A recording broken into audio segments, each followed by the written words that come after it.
Então, após isso, o professor nos diz: princípios da doutrina espírita. O que vem ser a doutrina? Ora, nós temos uma doutrina social que pode falar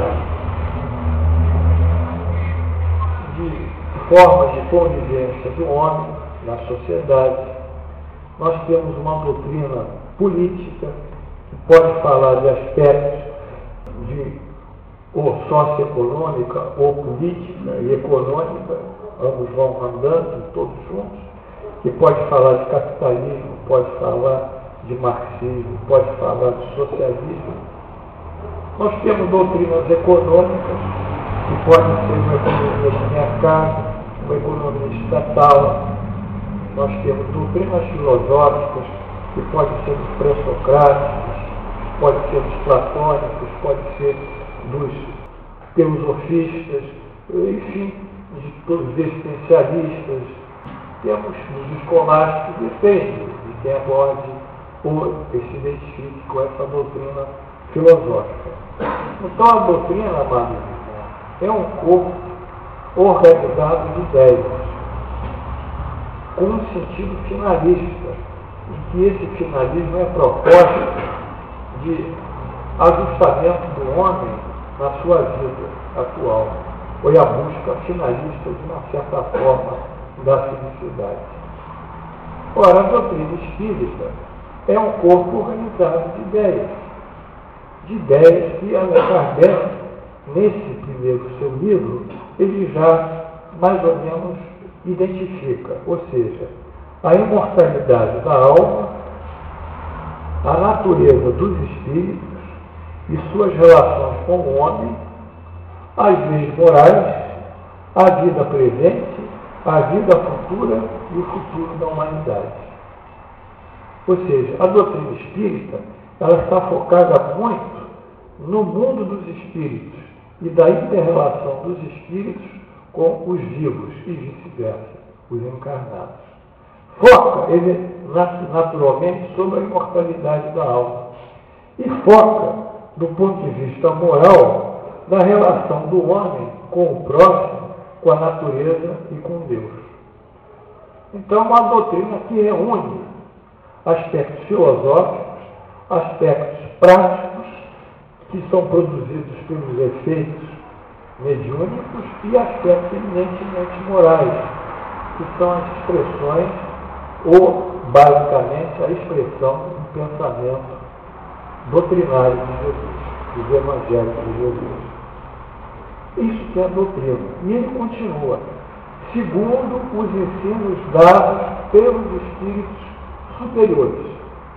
Então, o que vem aqui, na realidade, são os ensinamentos dados pelos espíritos superiores. E nós estudamos isso lá na escola espírita, quando começamos a estudar do mundo espírita. Vamos ver o que são os espíritos superiores?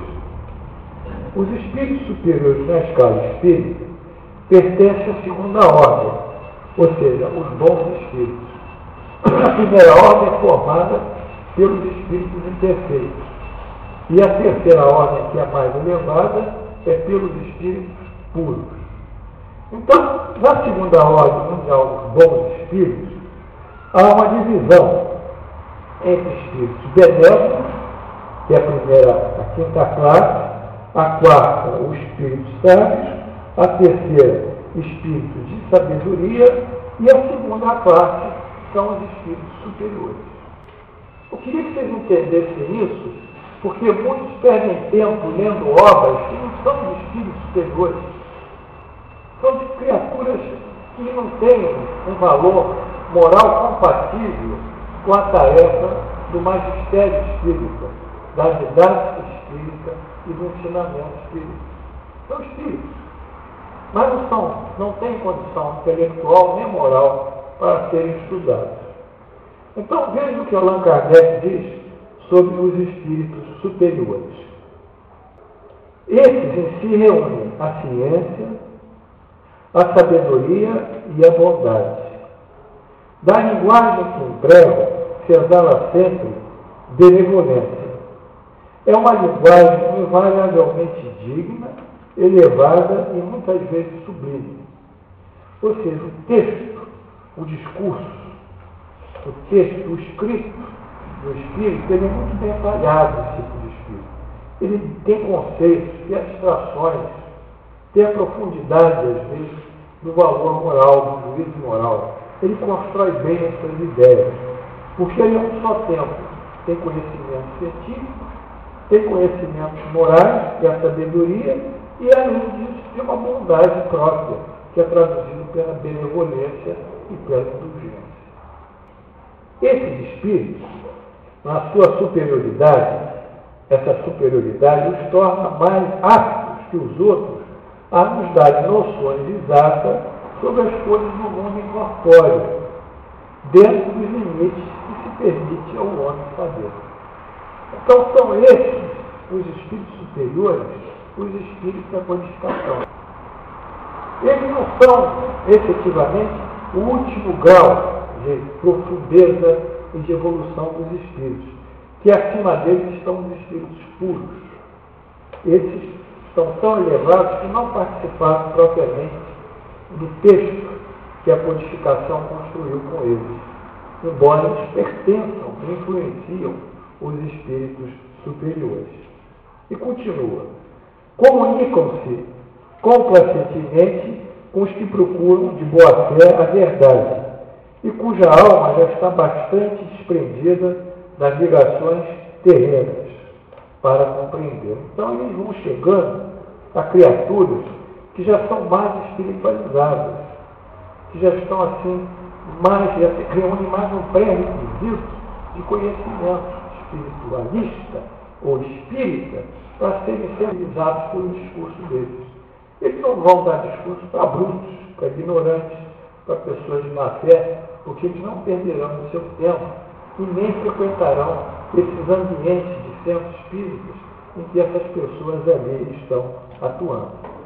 Porque eles vão se preocupar justamente com aqueles que têm a capacidade de receber os seus ensinamentos. Afastam-se, porém, daqueles a quem só a curiosidade impede, ou que, por influência da matéria, fogem à prática do bem.